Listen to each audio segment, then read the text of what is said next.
Good morning. Welcome to Leon County Today with Sheriff Walt McNeil. And Sheriff, I love today's topic because it really goes to the heart of some of the things we're doing unconventionally for law enforcement. You know, we talk a lot about crime and crime prevention, but the social services aspect is one you've really delved into. Shawnetta is huge. Most of what we do has nothing at all to do with law enforcement. About 20% of our job in law enforcement is to deal with people involved in crime. The other part of that is just getting in our communities and doing what we call community policing and getting to know folks and then try to assist where we can in identifying needs with resources. And that's what's so important about today's show. We're out there in the community trying to find those persons. Unfortunately, I think we're still there, we had one of the highest poverty rates in the state of Florida.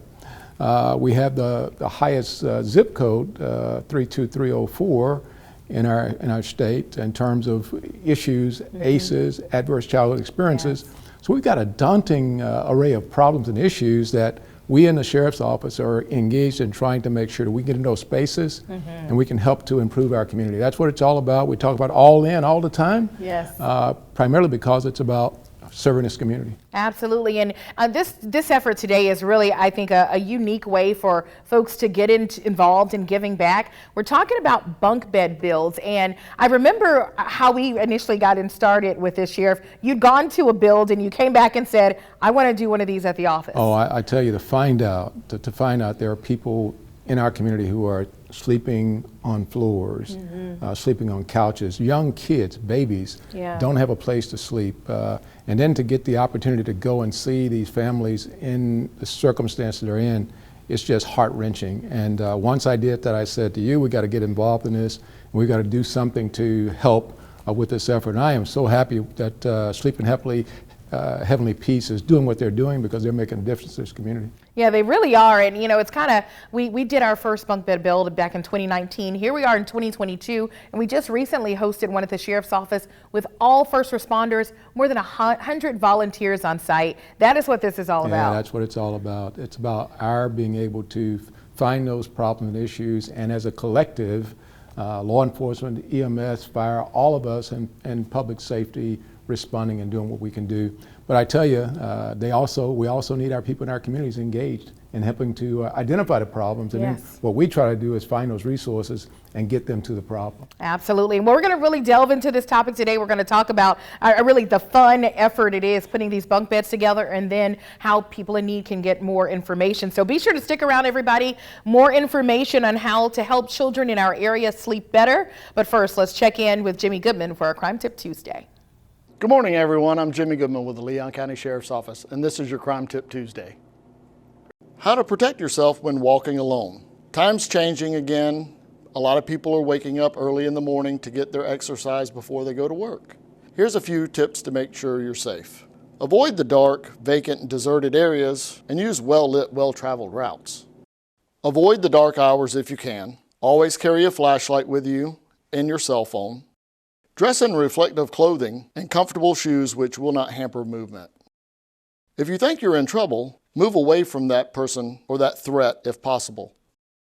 Join any group of people nearby. If they're across the street or in front of you, increase your pace. Have a great week. Be safe out there.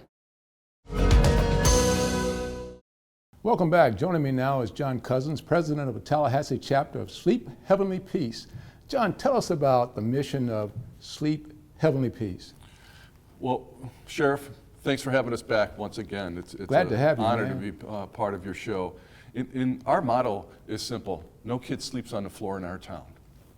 We are volunteers building custom bunk beds for kids in need. It's as simple as that. And I tell you what, there's a great deal of need out there. And how are you partnering with other entities in the community? How do those partnerships come about? Well, it's getting the word out, and we have a great community in the Tallahassee area. And why do I say that? We've got organizations, churches, Killarney United Methodist Church, St. Paul's United Methodist Church started with us from the ground zero and helped us get going.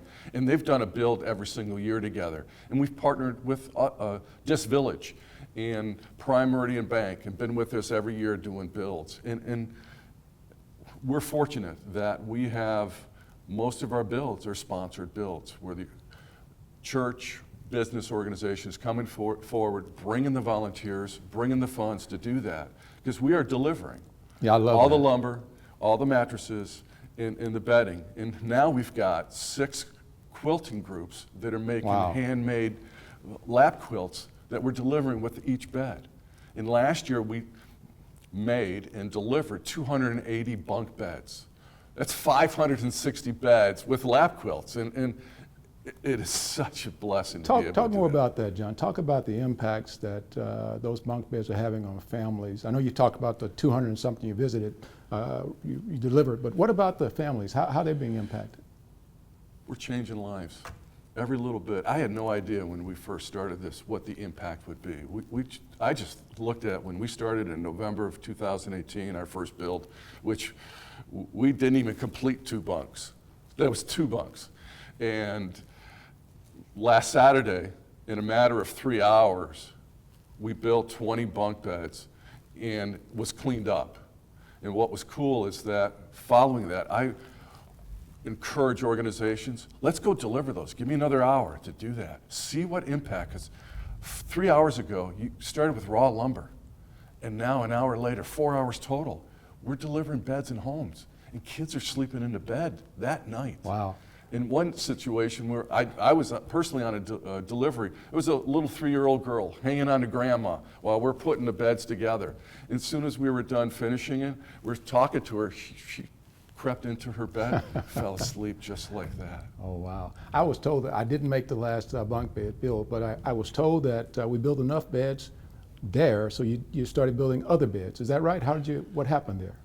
Well, we built 20 bunk beds, and we delivered 10 of them out that, and the rest of them we brought back to our storage, which I believe most of those are going to get delivered this week. So you got some now, you're going to deliver out to other. Yes, we can't keep up with the need.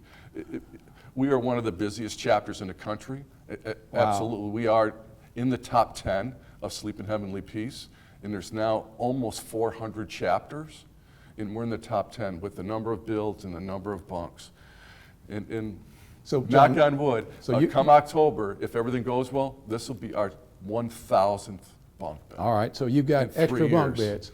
Tell us how do people out there get those bunk beds? What do they need to do to get It's those real bunk easy for requesting beds. You go to our website at shpbeds.org, and you could say apply for a bed, or you want to volunteer or sponsor. It's right through our website, because we need volunteers to come help out. It's cool to build, but we need volunteers to come and deliver these beds. I can't get kids off the floor unless we deliver the beds. So you're also talking, when you're talking about families coming and calling that number, you're also asking businesses to call that number and volunteer. Go to our website, yes, and we'll follow up with them and get them involved in what it takes to be a sponsor and what it is to be a volunteer, because we all are, our team is showing it everyone at the site what they're going to do. We're station leaders. We instruct you, whether you're a 5-year-old or an 85-year-old, there's something for everyone to do. Well, John, I tell you, Sleep in Heavenly Peace has been a godsend for us in this community. Thank you for what you guys are doing out there. Up next, an LCSO deputy talks about his work with Sleep in Heavenly Peace and why you should get involved. Stay tuned. We're back with LCSO Sergeant Robert Gaines with our patrol unit. Robert, first talk about your career in the Leon County Sheriff's Office. Yes, sir. I started with the Sheriff's Office back in 2010, where I worked in patrol for a little bit, and then decided I wanted to branch out and do something a little different. So I went to the traffic unit, worked in traffic and school resource, where I, got involved with young folks tremendously. So I spent a little time there at school resource, where I had a good time, and then I moved to criminal investigations for a little bit and worked in a number of different investigative units there at the Sheriff's Office. And my current assignment is back on patrol as a sergeant. Okay, well, congratulations on the sergeant. 7 months now, I understand, right? Yes, sir. 7 All right. months. Now, you've been involved in Sleep in Heavenly Peace. Talk about how did you get involved? I actually got involved through the Sheriff's Office. Back when I was in school resource, we actually had a post that said we was having a bunk bed bill. Unfortunately, I missed that very first one, but I made sure I was actually on the next one because I was kind of hesitant at first because I didn't know what to expect and what to do. You know, just building beds. I'm not very handy with tools and everything like that, but I say, hey, let's go out. I'm pretty sure they won't lead me astray, and I've been doing a number of them since. Well, talk about that. What's the experience like when you're out there building a bed? You say you don't know anything about, you're not a handyman, so what's it like? Yeah, I say I was kind of hesitant when I first went out. I didn't know anything about carpentry and building and cutting and everything like that. But when you first show up, they give you a rundown of, again, what the organization does and what you're actually going to be doing that day. They give you, step-by-step instructions. There's actually individuals that are there that are, lead, that'll help you out if you need it. If you feel like you've gotten kind of off track a little bit, they keep you on task. They take you, everything is done in a systematic way. Everything is pre-done, so you just kind of follow the instructions and take it from having wood all the way up to Building a bed. building a bed. Talk about why is that so important, Robert? It's like I heard earlier, there's kids that sleep on the floor. And again, kids sometimes they're not, responsible for their circumstances.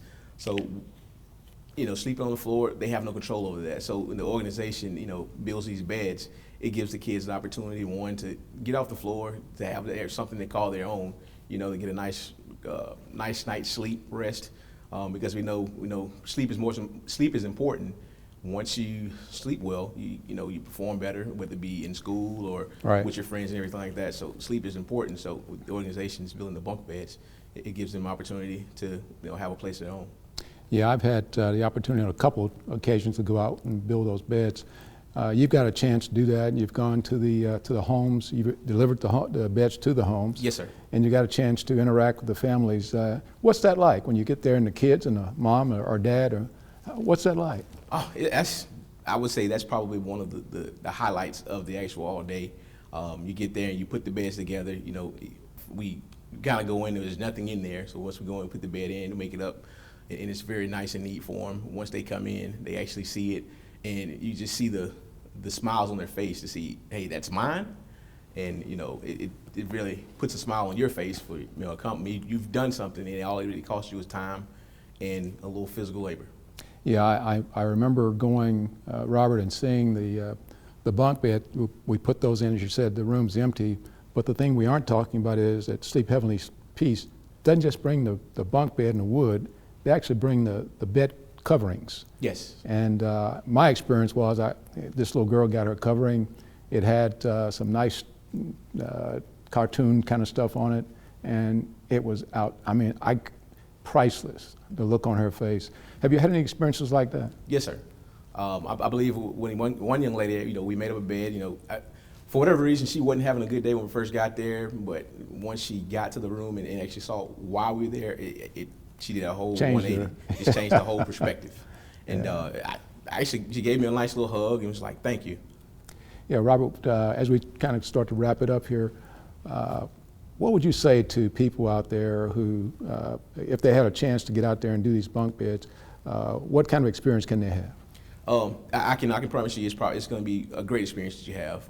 Don't throw all your worries out the way. Like I say, I wasn't a very handy person, but like I say, they'll give you the tools you need. They'll keep you on track, and like I say, you'll go from wood to a made-up bed for the kids. Well, Robert, thank you, and congratulations. 7 months as a sergeant, doing a great job out there, and we certainly appreciate it. Just ahead in our Deputy on Duty, meet an LCSO chaplain on a mission to help bring peace to stressful situations. Stay tuned.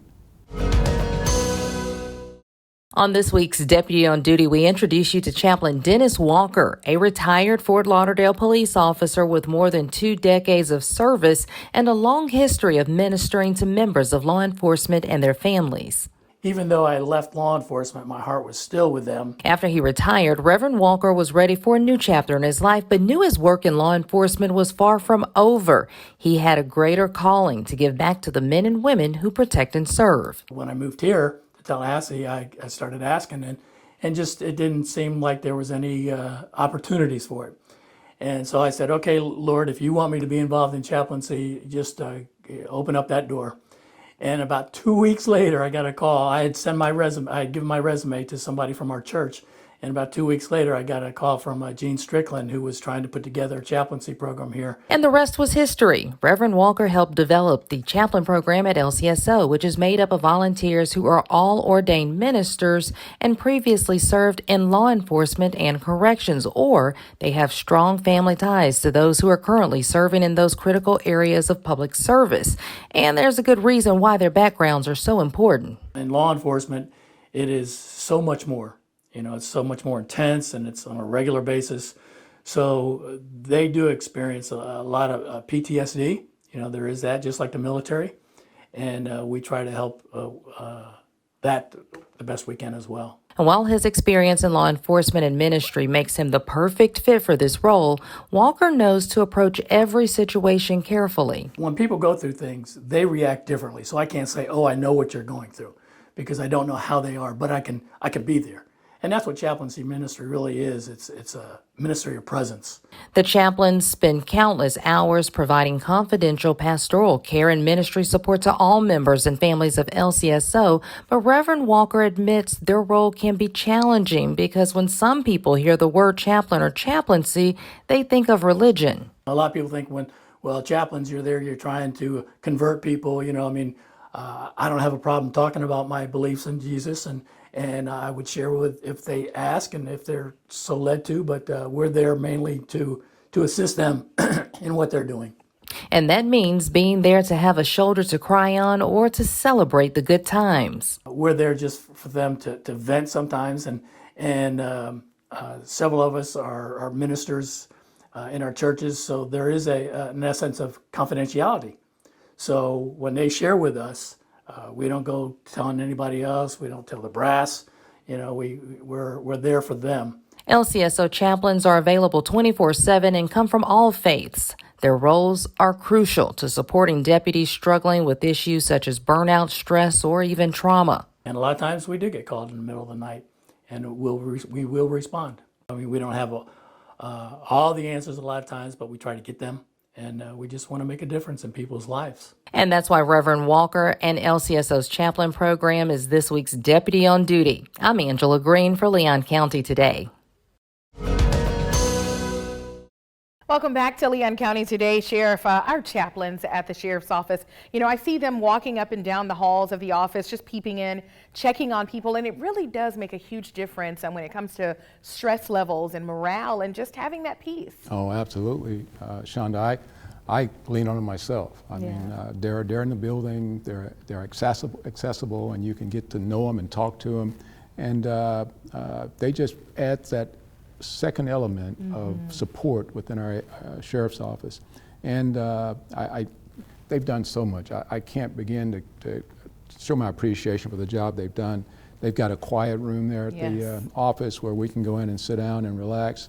And they're part of the family. Yeah. They're absolutely a part of this family. And as I see every event we have, they're there, whether it's an event that deals with bunk beds, or it's an event that we're having in terms of a promotion or a retirement.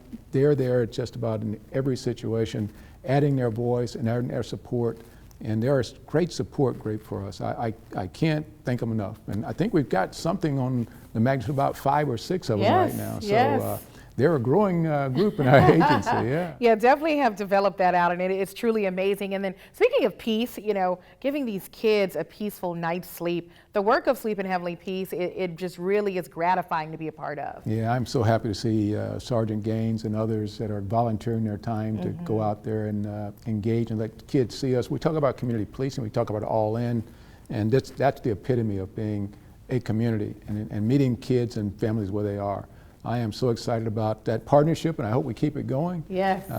Because I hope we get to a point where we don't have to build bunk beds for Right. kids, but as long as there's a we need, have it. we'll keep doing it. Yeah, I will say, one of my all-time favorite photos for LCSO is because we go along and deliver these beds, but there's a photo of you out throwing a football with a kid during a bunk bed delivery. And those are the lasting impressions and images we really want to cultivate with youth in our community. Yeah, I love throwing balls with kids. That's if I could stop being sheriff for a few minutes and throw a football, I'll take advantage of that every time. Absolutely. But I get your point. All right. Well, we want to get everybody involved in this effort, so be sure to check out Sleeping Heavily Peace's website for more information. And that's going to do it for this episode. We will see you back here next week.